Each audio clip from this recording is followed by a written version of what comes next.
Good morning students. So నిన్న మనం discuss చేసుకున్నాము, ఫ్రాడ్స్ చెప్పాను, టైప్స్ ఆఫ్ ఎర్రర్స్లో ఎర్రర్స్ ఆఫ్ ప్రిన్సిపల్ కూడా నేను ఎక్స్ప్లెయిన్ చేశాను. ఇవాళ నేను ఎర్రర్స్ ఆఫ్ ఒమిషన్ ఎక్స్ప్లెయిన్ చేస్తున్నానమ్మా. నిన్న జస్ట్ ఇంట్రొడక్షన్ ఇచ్చేసి వదిలేసాను కదా, జస్ట్ క్యాజువల్గా.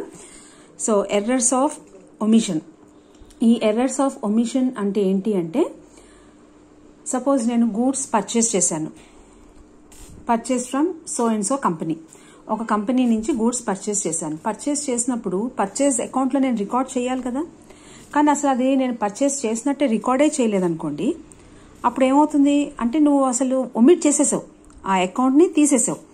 So that is nothing but, అది కూడా ఒక ఎర్రరే కదా, that is nothing but error of omission. Okay, అదేవిధంగా నెక్స్ట్ది errors of commission. Errors of commission అంటే, ఇప్పుడు నేను goods purchased from Ram and company, ఒక కంపెనీ నుంచి నేను గూడ్స్ పర్చేస్ చేశాను. ఏ కంపెనీ నుంచి అయితే పర్చేస్ చేశానో నేను ఆ కంపెనీ పేరు రికార్డ్ చేయకుండా వేరే కంపెనీ పేరు రికార్డ్ చేశాను. That is errors of commission. అంటే బై మిస్టేక్ వల్ల కూడా ఇట్లాంటివి జరుగుతూ ఉంటాయి. ఇంటెన్షనల్గా కాకపోయినా ఒక్కొక్కసారి ఏమవుతుంది అంటే మైన్యూట్ డిఫరెన్స్ ఉంటుంది ఆ పేర్లలో. సో ఆ బై మిస్టేక్ ఓవర్ లుక్ తోటి మనం ఏం చేస్తామంటే ఒక కంపెనీ పేరు రాయి ఇంకో కంపెనీ పేరు రాసేసుకున్నాం. That is also an error. Okay, next errors of duplication. Duplication అంటే ఏంటి? డూప్లికేషన్ అంటే ఏంటి అంటే, ఒకటే పాయింట్ని నేను రెండు సార్లు రికార్డ్ చేశాను అనుకోండి. సపోజ్ పర్చేస్డ్ గూడ్స్ ఫ్రమ్ ఎం దగ్గర నుంచి నేను గూడ్స్ పర్చేస్ చేశాను.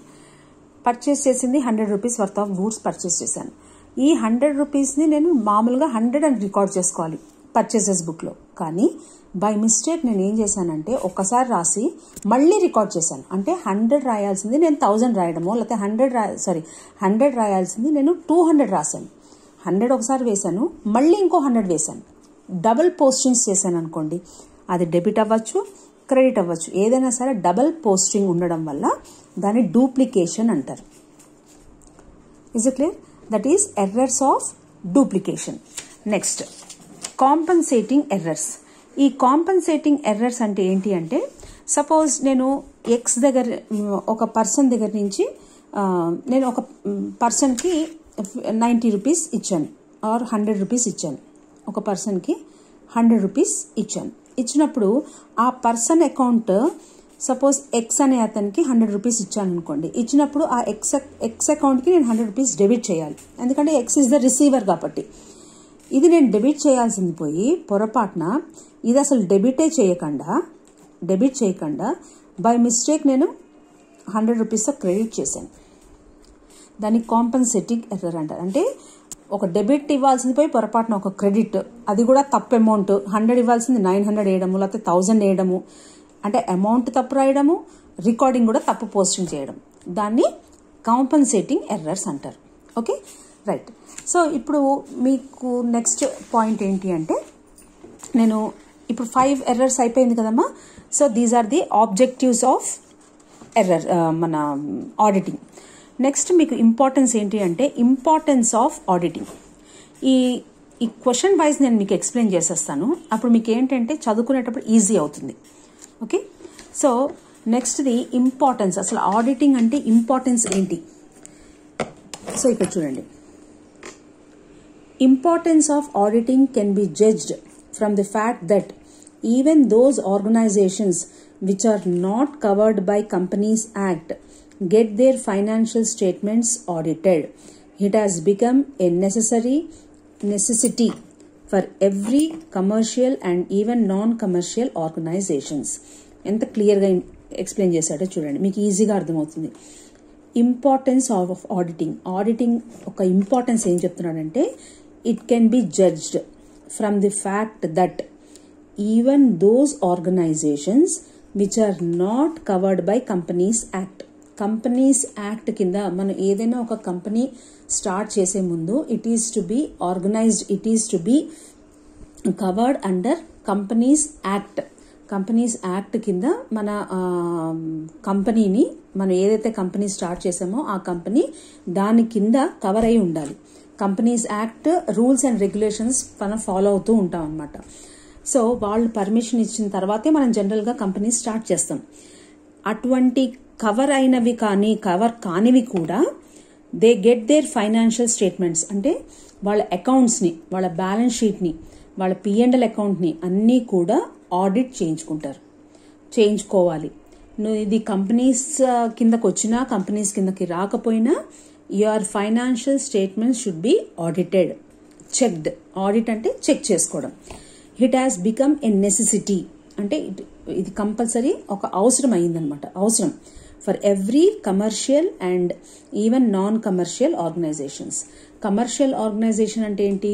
Compulsory they look after for profit, compulsory profit రావాలి అని చూసేది కమర్షియల్. నాన్ కమర్షియల్ అంటే ఏంటి? సర్వీస్ ఓరియంటెడ్ ఆర్గనైజేషన్స్ ఉంటాయి. సర్వీస్ ఓరియంటెడ్ ఆర్గనైజేషన్స్ అంటే జనరల్గా మనం చూస్తూ ఉంటాము హాస్పిటల్స్, ఎడ్యుకేషనల్ ఇన్స్టిట్యూషన్స్, ఇవన్నీ ఏంటంటే పబ్లిక్కి హెల్ప్ సర్వీస్ చేస్తాయి. వాటిని నాన్ కమర్షియల్ ఆర్గనైజేషన్స్ అంటారు. సో కమర్షియల్ అయినా నాన్ కమర్షియల్ అయినా సరే, వాళ్ళు కంపెనీస్ యాక్ట్ కిందకు వచ్చినా రాకపోయినా సరే, their financial statements are to be audited compulsory. It is a necessity. Is it clear? So next, the importance of auditing can be summarised యాక్చువల్గా ఇన్ ది ఫాలోయింగ్ పాయింట్స్. ఈ పాయింట్స్లో క్లియర్గా చెప్తారట. Okay, first one, audited accounts help a sole trader in knowing the values of the business for the purpose of sale. Audited accounts, audit చేసిన accounts help a sole trader. Sole trader అంటే ఎవరు? Only one person. Soul అంటే one, trader అంటే business man. తను ఒకటే business, అంటే no partnership. తను ఒక్కడే తన బిజినెస్ చేసుకుంటాడు. ప్రాఫిట్స్ వచ్చినా లాసెస్ వచ్చినా అన్నీ తనే ఎంజాయ్ చేస్తాడు. So audited accounts help a sole trader, అంటే ఈ అకౌంట్స్ ఏవైతే ఆడిట్ చేశామో అవి సోల్ ట్రేడర్కి, అంటే ఒక సింగిల్ బిజినెస్ మ్యాన్కి హెల్ప్ చేస్తుంటా. ఏ విధంగా అంటే in knowing the value of the business. అసలు బిజినెస్ అంటే ఏంటి, దాని ఇంపార్టెన్స్ ఏంటి అనేది సోల్ ట్రేడర్కి ఈజీగా తెలుస్తుంది ఒక అకౌంట్స్ ఆడిట్ చేయడం వల్ల. అంటే అకౌంట్స్ ఆడిట్ చేయడం వల్ల వస్తుంది అంటే నువ్వు అకౌంట్స్ రాస్తే ఎంత యూస్ఫుల్ అవుతుంది అనేది ఇక్కడ మెయిన్. ఆడిటింగ్ చేయడం వల్ల ఒకటే కాదు, నువ్వు అకౌంట్స్ ప్రాపర్గా వేస్తేనే కదా ఆడిటర్స్ వచ్చి చెక్ చేస్తారు. నువ్వు ఆడిటింగ్కి నువ్వు ప్రాపర్గా సహకరించలేదనుకోండి, నీ మీద అనవసరమైన రిమార్క్ పడుతుంది. సో కంపల్సరీ ప్రతి account you have to maintain systematically. Accounts ప్రాపర్గా రాయడం అనేది ఎంత ఇంపార్టెన్సో ఈ ఆడిటర్ వల్ల తెలుస్తుంది అనమాట, ఈ ఆడిటింగ్ వల్ల తెలుస్తుంది. Okay, next, dispute over dispute over correctness of profits can be avoided. Dispute over correctness of profits. Correctness of profits అంటే ఏంటి? నువ్వు ప్రాఫిట్ అండ్ లాస్ అకౌంట్ వేసినప్పుడు నువ్వు ఆ ప్రాఫిట్ని కరెక్ట్గా వేస్తున్నావా లేదా? నెట్ ప్రాఫిట్ మనకి ట్రేడింగ్ అకౌంట్లో ఒక ప్రాఫిట్ వస్తుంది, ప్రాఫిట్ అండ్ లాస్ అకౌంట్లో ఒక ప్రాఫిట్ వస్తుంది. ఈ ప్రాఫిట్ అండ్ లాస్ అకౌంట్లో వచ్చే ప్రాఫిట్ని ప్రాపర్గా రికార్డ్ చేస్తున్నావా లేదా? ప్రాపర్గా రికార్డ్ చేయకపోతే అదేమవుతుంది? ఆడిటర్స్ వచ్చి ఎక్కడెక్కడ నువ్వు మిస్టేక్ చేసావు, ఫ్రాడ్ ఎక్కడుంది, ఎర్రర్ ఎక్కడుంది మొత్తం రికార్డ్ చేస్తుంది కదా. చేసి దాని మీద ఉన్న ఎటువంటి డిస్ప్యూట్, ఎటువంటి చిన్న ఇష్యూ ఉన్నా సరే అది క్లియర్ చేసేస్తుంది. ఆడిటర్స్ క్లియర్ చేసి పర్ఫెక్ట్గా ప్రాఫిట్ని నీకు చూపిస్తుంది అనమాట. Next, share holders who do not know about డే-to-day administration of the company can judge the performance of the management from audited accounts. Share holders అంటే ఎవరు? మీకు ఈక్విటీ షేర్ హోల్డర్స్ ఉంటారు, ప్రిఫరెన్స్ షేర్ హోల్డర్స్ ఉంటారు. సో ప్రిఫరెన్స్ షేర్ హోల్డర్స్ అంటే public, వాళ్ళు పెద్దగా తెలుసుకునే అవసరం ఉండదు. ఈక్విటీ షేర్ హోల్డర్స్ ఏంటి అంటే డే-to-day అడ్మినిస్ట్రేషన్, బిజినెస్లో కంపెనీలో డే-to-day ట్రాన్సాక్షన్స్ ఏం జరుగుతున్నాయి, ఏమవుతోంది అనేది వాళ్ళు చూసుకోకపోయినా సరే ఒక్కసారి ఆడిటర్ వచ్చి చెక్ చేసిన తర్వాత వాళ్ళకి క్లియర్ పిక్చర్ తెలుస్తుంది. ఓకే, ఇలా చేయాలి, ఇలా ఉంది అనేది ఎవ్రీథింగ్. ఒకవేళ గుడ్ ఆర్ బ్యాడ్ ఎవ్రీథింగ్ వాళ్ళకి ఆడిట్ చేయడం వల్ల మాత్రమే తెలుస్తుంది షేర్ హోల్డర్స్కి. Share holders are nothing but equity share holders. Equity share holders are nothing but owners of the company. Okay, next, it helps management in detecting and preventing errors and frauds. It helps the management in detecting and preventing errors and frauds. Already we discussed it in the objectives of auditing. So management ki oka auditor oka accounts audit చేయడం వల్ల, వాళ్ళ books audit చేయడం వల్ల వాళ్ళు ఈజీగా మేనేజ్మెంట్కి help చేస్తుంది. ఏంటి అంటే ఎక్కడ తప్పు ఉంది, ఏ విధంగా ప్రివెంట్ చేయాలి, దాన్ని మీరు ఏ విధంగా ఫ్రాడ్ చేశారు, ఏ విధంగా ఇది ఫ్రాడ్, ఇలా చేయడం వల్ల ఫ్రాడ్, ఇది ఎర్రర్, దీన్ని ఏ విధంగా డిటెక్ట్ చేస్తున్నాము, ఏ విధంగా దీన్ని ప్రివెంట్ చేయాలి, దీన్ని రెక్టిఫై ఏ విధంగా చేయాలి అనేది మేనేజ్మెంట్కి ఆడిటింగ్ ద్వారా హెల్ప్ అవుతుంది. Okay, next, management gets advice on financial affairs from the auditors. So వీళ్ళకి ఈ మేనేజ్మెంట్కి కూడా కొంతమందికి జనరల్గా ఈ ఆడిటర్స్ ద్వారా ఫైనాన్షియల్ అఫైర్స్ అంటే డే టు డే రిక్వైర్మెంట్స్ కానీ లాంగ్ టర్మ్ ఇన్వెస్ట్మెంట్స్ కానీ ఏదైనా చెయ్యాలి అంటే రిగార్డింగ్ ఫైనాన్షియల్ మ్యాటర్స్లో ఆడిటర్స్ మేనేజ్మెంట్ వాళ్ళకి హెల్ప్ చేస్తారట. Okay, long and short term creditors depends on audited financial statements while taking decisions to grant credit to business houses. Long and short term creditors. Long and short term creditors, అసలు creditors అంటే ఎవరు? Creditors అంటే ఎవరి దగ్గర నుంచి అయితే మనం అప్పు చేశామో వాళ్ళని క్రెడిటార్స్ అంటాం. ఎవరికైతే మనం ఇంకా అమౌంట్ పే చేయాలో సప్లయర్స్ అంటాము, వాళ్ళని క్రెడిటార్స్ అని కూడా అంటాం. సో వాళ్ళకి they depend on audited financial statements. Financial statements మీద they are depended. Okay, and while taking decisions to grant credit to business houses. So ఒక్కసారి ఆడిటర్స్ మన ఫైనాన్షియల్ స్టేట్మెంట్స్ ఆడిట్ చేసిన తర్వాత ఈ క్రెడిటార్స్ ఎవరైతే ఉన్నారో వాళ్ళు ఈ ఫైనాన్షియల్ స్టేట్మెంట్స్ ఆడిట్ అయిన ఫైనాన్షియల్ స్టేట్మెంట్ మీద డిపెండ్ అయ్యి దాని బేస్ మీద నీకు ఫర్దర్గా లోన్స్ ఇవ్వాలా, అప్పు ఇవ్వాలా వద్దా అనేది depended on audited financial statement. ఒక్కసారి ఫైనాన్షియల్ స్టేట్మెంట్ ఆడిట్ అయిన తర్వాత కానీ వాళ్ళు డిసైడ్ చేయరు. అంటే they depend on this audited financial statements మీద ఆధారపడి ఉంటుంది అన్నమాట. Next, taxation authorities depend on audited statements in assessing the income tax, sales tax and wealth tax liability of the business. Same thing. Taxation authorities ఎవరైతే tax collect చేస్తారో వాళ్ళు కూడా ఈ auditor report మీద, ఈ ఆడిటర్ చేసిన దాని మీద, దేని మీద అంటే ఫైనాన్షియల్ స్టేట్మెంట్ మీదే ఎంత ట్యాక్స్, ఇన్కమ్ ట్యాక్స్ ఎంత క్యాలిక్యులేట్ చేయాలా తీసుకోవాలి, సేల్స్ ట్యాక్స్ ఒకటి, వెల్త్ ట్యాక్స్, ఇవన్నీ ట్యాక్స్ లైబిలిటీ క్యాలిక్యులేషన్ వాళ్ళకి ఏ విధంగా క్యాలిక్యులేట్ చేస్తారంటే depended on auditors financial statement. Auditors financial statement audit చేసి వచ్చిన ఆ రిపోర్ట్ మీద, దాని మీద ఆధారంగా these people will assess the tax. Okay, next, auditor accounts. Audited accounts are useful for the government while granting subsidies etc.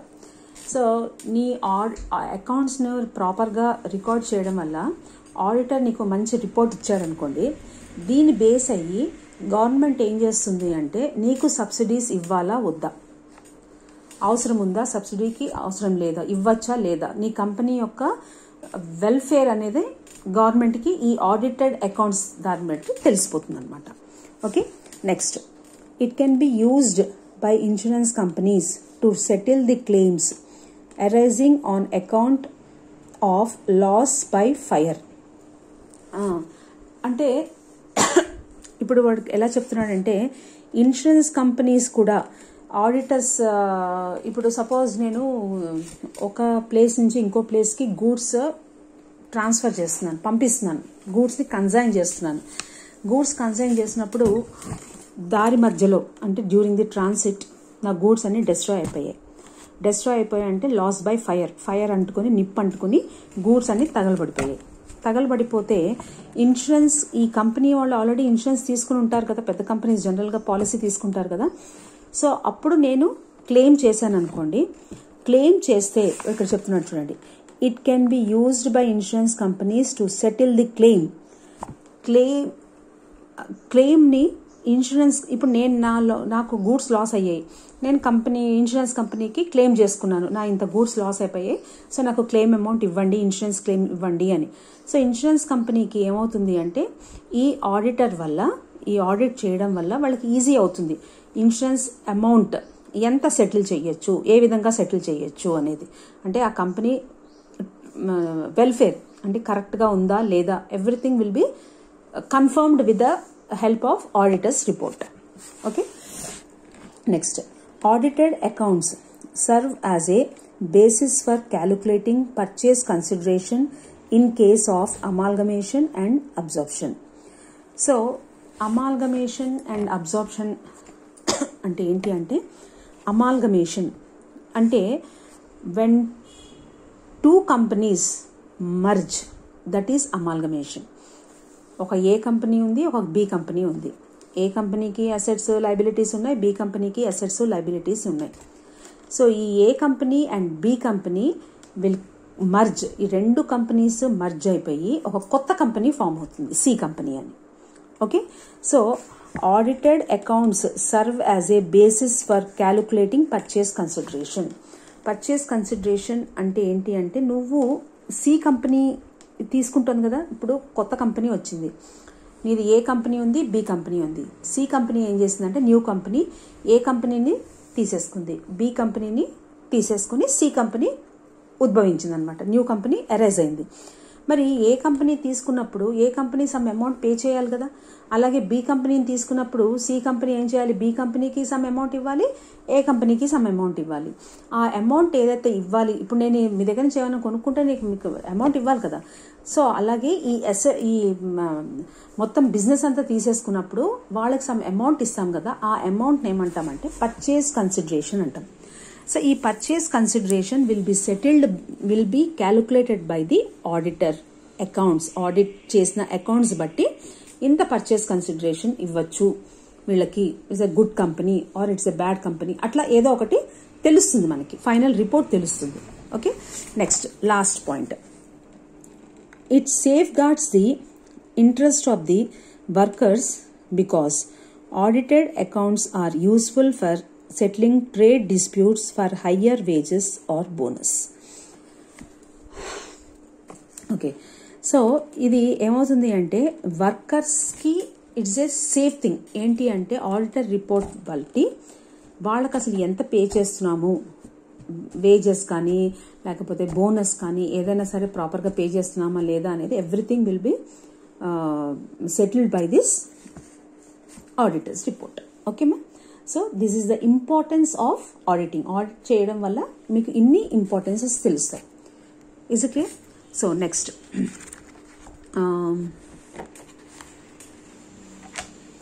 Right, next important thing is ఇదమ్మా, what are the basic principles of auditing. మనం ఏం చేసాం, objective, scope అంటే definition of auditing నేర్చుకున్నాము, scope నేర్చుకున్నాము, objectives నేర్చుకున్నాం, తర్వాత importance of auditing నేర్చుకున్నాము. ఇప్పుడు what are the basic principles of auditing. Main బేసిక్గా ఆడిటింగ్ యొక్క మెయిన్ రూల్స్ అండ్ రెగ్యులేషన్స్ ఏంటి, ప్రిన్సిపల్స్ అంటేనే రూల్స్ అండ్ రెగ్యులేషన్స్. ఓకే, ఏంటి? సో ఇక్కడ ఇస్తున్నారు చూడండి మా, integrity, objectivity and independence. Integrity, మీరు ఏం చేయాలి అంటే, ఇప్పుడు సపోజ్ ఈ క్వశ్చన్ వచ్చింది మీకు ఎగ్జామ్లో వచ్చినప్పుడు, ఇది 15 మార్క్స్ క్వశ్చనా లేకపోతే 4 మార్క్స్ క్వశ్చనా అని చూసుకోండి. 15 మార్క్స్ క్వశ్చన్ అనుకోండి, ఫస్ట్ మీరు చేయాల్సింది ఏంటి అంటే అసలు ఆడిట్ అంటే ఏంటి, దాని ఆబ్జెక్టివ్స్ ఏంటి, అది చిన్నగా కొంచెం రాసి అప్పుడు ఈ బేసిక్ ప్రిన్సిపల్స్ ఆఫ్ ఆడిటింగ్ అని రాయాలి. దేనికైనా సరే first definition of auditing compulsory రాయాలి. మీనింగ్ అండ్ డెఫినేషన్ రాసిన తర్వాత ఇంకా ఎక్కువగా రాయాలి అని అనుకుంటే కొన్ని ఆబ్జెక్టివ్స్ సైడ్గా మెన్షన్ చేసి దాని తర్వాత ఈ బేసిక్ ప్రిన్సిపల్స్ ఆఫ్ ఆడిటింగ్ అని రాయాలి. సో ఈ బేసిక్ ప్రిన్సిపల్స్ ఆఫ్ ఆడిటింగ్ కూడా ఈ సైడ్ పాయింట్స్ ఇచ్చాడు మీకు, 1, 2, 3, 4, 5, 6, 7, 8 పాయింట్స్ ఇచ్చాడు. ఈ 8 పాయింట్స్ కూడా మీరు ఫస్ట్ రాసి ఒక్కొక్క దాన్ని ఎక్స్ప్లెయిన్ చేయండి. ఎక్స్ప్లెయిన్ చేసేటప్పుడు మీ ఏ విధంగా అర్థమైందో ఇన్ యువర్ ఓన్ లాంగ్వేజ్, ఇలా ఇక్కడ ఉన్నది ఉన్నట్టుగా బట్టి కొట్టాల్సిన అవసరం లేదు. మీకు చదివేటప్పుడు ఈజీగా అర్థమవుతుంది, ఎందుకంటే నేను బోర్డు మీద ఎక్స్ప్లెయిన్ చేయట్లేదు కాబట్టి మీకు అంత క్లారిటీ రాదు. సో అందుకని నేను ఇలా పాయింట్స్ చూస్తూ చెప్తే మీకు క్లారిటీ వస్తుంది. ఒక క్వశ్చన్ని ఈ విధంగా ఎక్స్ప్లెయిన్ చేసేసాను అనుకోండి, మీరు చదివినప్పుడు ఈజీ అవుతుంది. అందుకని నేను కొన్ని క్వశ్చన్స్ తీసుకొని అవే ఎక్స్ప్లెయిన్ చేసేస్తున్నా. సో ఎగ్జామ్ రాసేటప్పుడు మీకు ఈజీగా అర్థమవుతే మీరు ఈ లోపలిది మీ ఓన్గా లాంగ్వేజ్లో రాసుకోండి. But side points are very very important. Okay, the first one, integrity, objectivity and independence. The auditor must be open-minded and he must be honest, sincere and straightforward towards his professional work. So, నేను ఆడిటర్ని, నేను ఒక కంపెనీకి వెళ్ళా audit చేయడానికి. ఆ కంపెనీలో చాలా disturbance, చాలా ఫ్రాడ్స్, చాలా ఎర్రర్స్ ఉన్నాయి. అయినా సరే నేను నా ప్రొఫెషనల్ వర్క్కి ఇంపార్టెన్స్ ఇవ్వకుండా, నా ఎయిమ్ ఏంటి, నేను వచ్చింది దేనికి అనేది ఆలోచించకుండా నా సొంత డెసిషన్ తీసేసుకుని, సో అది మేనేజ్ చేసేసి అక్కడ వాళ్ళ దగ్గర కూడా నేను ఏదైనా ప్రాపర్గా బిహేవ్ చేయలేదనుకోండి, అప్పుడు నా ప్రొఫెషనల్ వర్క్కి నేను న్యాయం చేసినట్టు ఉండదు. అందుకనే he saying integrity, the auditor must be open minded. నువ్వు ఫుల్ ఫ్రీగా ఉండి వాళ్ళకి క్లియర్గా ఎక్స్ప్లెయిన్ చేసి అసలు అకౌంట్స్ ఎలా రాయాలి, ఎలాంటి ఎర్రర్స్ ఉంటాయి, ఎలాంటి ఫ్రాడ్స్ ఉంటాయి, ఇవి ఎలా అవాయిడ్ చేయాలి, ఎలా ప్రివెంట్ చేయాలి అనేది క్లియర్గా చెప్పాలి. The auditor must be open minded and he must be హానెస్ట్గా ఉండాలి, సిన్సియర్గా ఉండాలి, స్ట్రైట్ ఫార్వర్డ్గా ఉండాలి. అక్కడ మొహమాట పడి వాళ్ళు ఎవరో బాధపడతారనో అలా ఉంటే నీ ప్రొఫెషనల్ వర్క్కి నువ్వు న్యాయం చేసిన వాడు అవుతావు అనమాట, towards his professional work. Okay, next, skills and competence. A well-trained, experienced and competent individual must carry out auditing with due care. So, auditor అంటే ఏదో నేను చార్టర్డ్ అకౌంటెంట్ చేసేసాను, నేను రికమెండేషన్ మీద వచ్చేసాను, నాకు అన్నీ తెలుసు అని ఓవర్ కాన్ఫిడెన్స్తో వెళ్ళకుండా నీకు అసలు స్కిల్ అనేది ఉందా లేదా. Okay, you are skilled person or un unskilled person. Skilled person అయితేనే, నీకు ప్రాపర్ ట్రైనింగ్ ఉండి మంచి ఎక్స్పీరియన్స్ ఉంటేనే యూ కెన్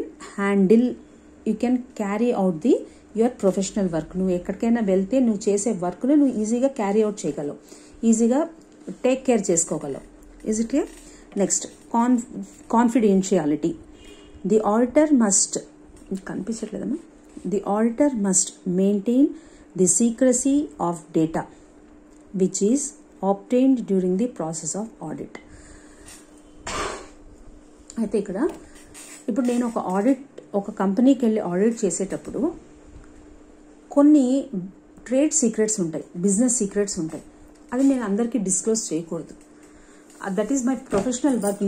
నా డ్యూటీ ఏంటి అంటే అన్నీ అలా రివీల్ చేయకూడదు, అందరికీ డిస్క్లోజ్ చేయకూడదు. It should be kept secret. That is one of main duty నాది.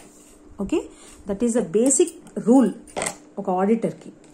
ఒక కంపెనీలో ఉన్న ట్రేడ్ సీక్రెట్స్ తీసుకెళ్ళి ఇంకో కంపెనీలో ఉన్నవి ఇక్కడ ఇలా it should not be done. Okay, కాన్ఫిడెన్షియల్గా ఉండాల్సినవి కాన్ఫిడెన్షియల్గానే ఉండాలి. That is the rule of an auditor. Okay, audit చేసే టైంలో you should kept it as ప్రాపర్లీ అన్నమాట. Next, documentation. In order to prove that the audit was performed as per the legal obligations, the documents must be maintained by the auditor. ఇప్పుడు మీరు audit చేసేటప్పుడు ఈ legal obligations ఉంటాయి కొన్ని, అవునా? అంటే ఇక్కడ చూడండి, in order to prove that the audit was performed as per the legal obligations. నువ్వు లీగల్ ఆబ్లిగేషన్స్ ప్రకారమే ఆడిట్ చేశావు అని చెప్పడానికి ప్రూఫ్ ఉండాలి అంటే దానికి సంబంధించిన డాక్యుమెంట్స్ నీ దగ్గర ప్రాపర్గా మెయింటైన్ చేయాలి. Is it clear? In order to prove that the audit was performed as per the legal obligations ప్రకారమే నువ్వు ఆడిట్ చేస్తున్నావు అనే ప్రూఫ్ చేయాలి అంటే నువ్వు ప్రాపర్గా అన్ని డాక్యుమెంట్స్ మెయింటైన్ చేయాలి. Is it clear? Next, audit evidence. Adequate proof must be acquired by the auditor to interrupt the financial information. To interpret the financial information. మళ్ళీ చదువుతాను చూడండి. adequate proof అంటే adequate అంటే మంచి ఎక్కువ ప్రూఫ్ దొరికింది అనుకోండి, మీ దగ్గర ఉందనుకోండి, మస్ట్ బి acquired అంటే మీ దగ్గర నువ్వు సంపాదించగలిగితే, బై ది ఆడిటర్ సంపాదించగలిగితే, to interpret the financial information. దాన్ని బట్టి నీ ఫైనాన్షియల్ ఇన్ఫర్మేషన్ నువ్వు జడ్జ్ చేయగలవు. నీకు ప్రాపర్ ఇన్ఫర్మేషన్ లేదు, ఎక్కువగా ప్రూఫ్ లేదు ఆ కంపెనీ ఆర్గనైజేషన్ గురించి. సో నువ్వు అప్పుడు you can't judge the financial statement of that company. Okay, next, planning. An auditor must plan his auditing work to carry out auditing in an effective way and on time. So auditor ఎప్పుడూ కూడా must plan his auditing ని plan చేసుకోవాలి. ఎలా పడితే అలా వచ్చేసేయడం, ఏదో విధంగా చేసేసేయడం అలా చేయకూడదు. ఈ should carry out auditing in an effective way అంటే in an perfect way, proper way. ఏ విధంగా ఆడిట్ చేయాలి, ఏ విధంగా ఒక్కొక్క డాక్యుమెంట్స్ కలెక్ట్ చేసుకోవాలి, ఏ విధంగా చేయాలి అనేది auditor duty. It should be done in a proper way, in a perfect way. Okay, next, accounting system and internal control. The auditor must ensure himself that the accounting system is appropriate and the accounting data which must be recorded has been recorded. Once again I'll read. Accounting system and internal control. The auditor must ensure himself that the accounting system is appropriate. Auditor must ensure himself. తనంతటి తనకు తెలుసుకోవాలి ఏంటి అంటే accounting system is appropriate, కరెక్ట్గా ఉంది. And the accounting data which must be recorded, ఏదైతే record చెయ్యాలో accounting data మొత్తము it has to be recorded internally. ఇంటర్నల్గా ఏవేవైతే రికార్డ్ చేయాలో appropriate data, correct data, perfect data collect చేసుకుని it should be recorded. Okay, next, audit conclusions and reporting. An auditor must analyze the interpretations drawn from the audit evidence. An auditor must analyze the interpretations drawn from the audit evidence and his view on the company's financial information must be submitted in a report format. మీకు ఇది అర్థమయ్యే ఉంటుంది. అంటే నేను ఒక కంపెనీలో audit చేసిన తర్వాత ఫైనల్గా నేను ఏం చేయాలి అంటే, నేను అబ్జర్వ్ చేసినవి అవన్నీ కూడా ప్రోస్ అండ్ కాన్స్ ఎవ్రీథింగ్ నేను ఏం చేయాలి అంటే, ఏదైతే నేను అబ్జర్వ్ చేశానో ఆడిట్ చేసే టైంలో అవన్నీ కూడా నేను ఇన్ రైటింగ్ ఒక రిపోర్ట్ని తయారు చేయాలి. దాన్ని ఆడిటర్స్ రిపోర్ట్ అని కూడా అంటారు. ఆడిటర్ రిపోర్ట్ని కంపల్సరీ తయారు చేయాలి. దానికి ఒక ఫార్మాట్ ఉంటుంది. ఆ ఫార్మాట్ ప్రకారం మనం రికార్డ్ చేసి పెట్టుకోవాలన్నమాట. ఇస్ ఇట్ క్లియర్ మా? This is the basic principles of auditing. Okay, next,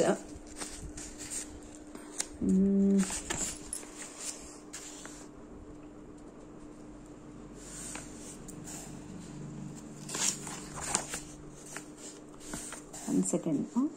Which one I want to explain is some little difference. చిన్నది ఎక్స్ప్లెయిన్ చేస్తాను, టైం లేదు, చిన్నది ఎక్స్ప్లెయిన్ చేసేస్తాను.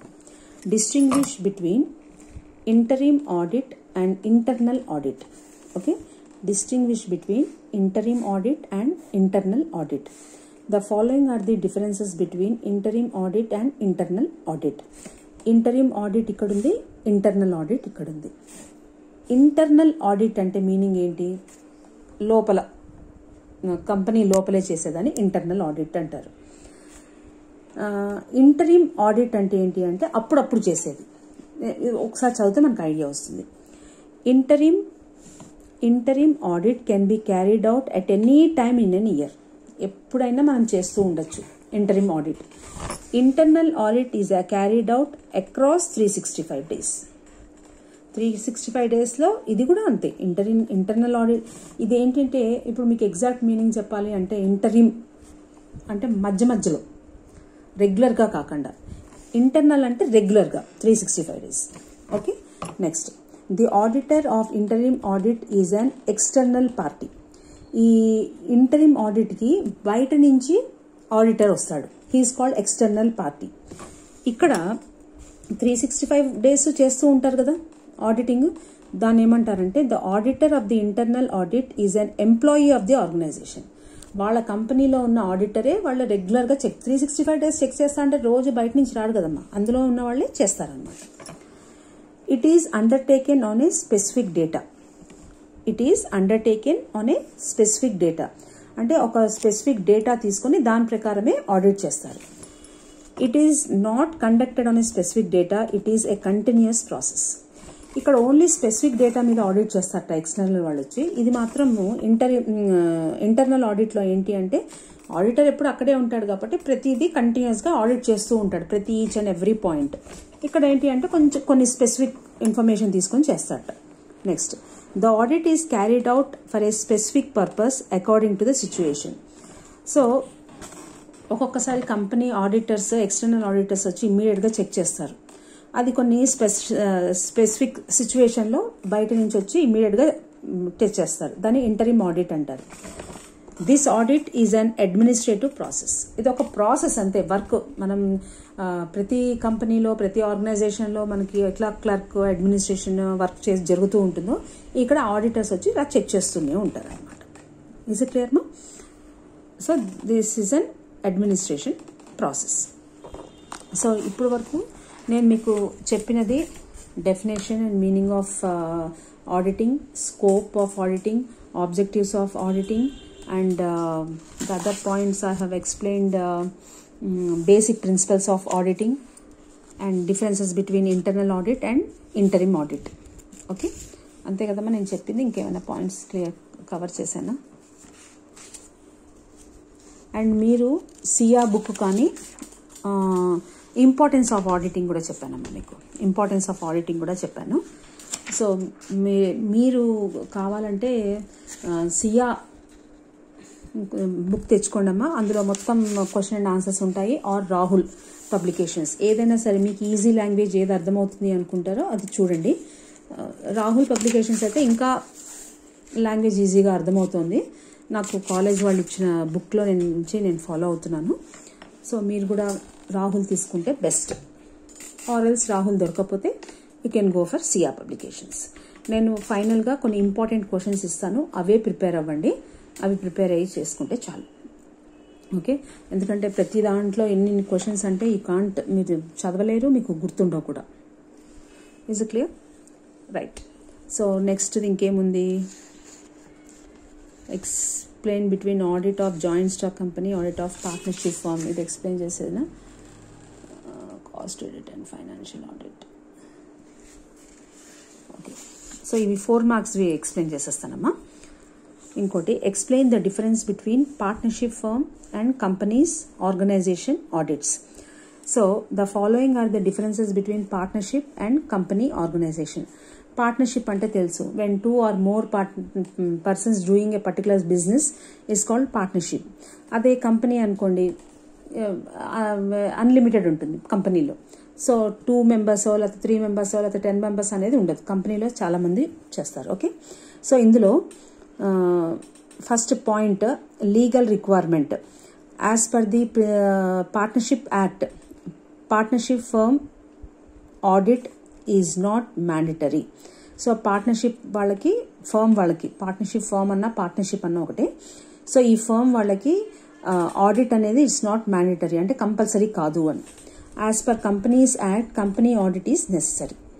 మ్యాండటరీ అంటే కంపల్సరీ అని. Next, auditor's qualification. No qualification is prescribed for an audit of a partnership firm. So qualification అనేది ఎక్కడ prescribe చేయలేదు అని చెప్తున్నాడు. ఇట్ ఈస్ నాట్ కంపల్సరీ కాబట్టి క్వాలిఫికేషన్ కూడా అవసరం లేదు అని. And auditor of A company must be A chartered accountant. With full time certificate of practice. జనరల్గా చార్టెడ్ అకౌంటెంట్స్ అంటే ఎలా ఉంటారు, ఏ ఆడిటర్ అయినా చార్టెడ్ అకౌంటెంటే ఉంటాడు. చార్టెడ్ అకౌంటెంట్ అంటే అతను ప్రాక్టీస్ కూడా పెట్టి ఉండాలి compulsory. Then only he is eligible for companies audit. Okay, next area of audit. The nature and area of the audit reliance up from the terms of appointment. నువ్వు ఎవరినైతే appoint చేసుకున్నావో దాని nature and area of the audit refers upon the terms of appointment. నువ్వు appointment టైంలో ఏ విధంగా మన దాని ఏమంటారు అగ్రిమెంట్ ఉందో మన ఆడిటర్కిను పార్ట్నర్షిప్ ఫర్మ్కి, దాని ప్రకారము he has to do it. In case of the companies audit, the nature and area of the audit is based on the provisions of the companies act. ఇదంతా కంపల్సరీ కంపెనీస్ యాక్ట్ ప్రకారమే జరుగుతుంది. ఇది అవసరం లేదు. ఓకేమా, ఏమైనా doubts ఉంటే next నాకు ఎప్పుడైనా సరే మీరు ఫోన్ చేసి you can ask me. Thank you.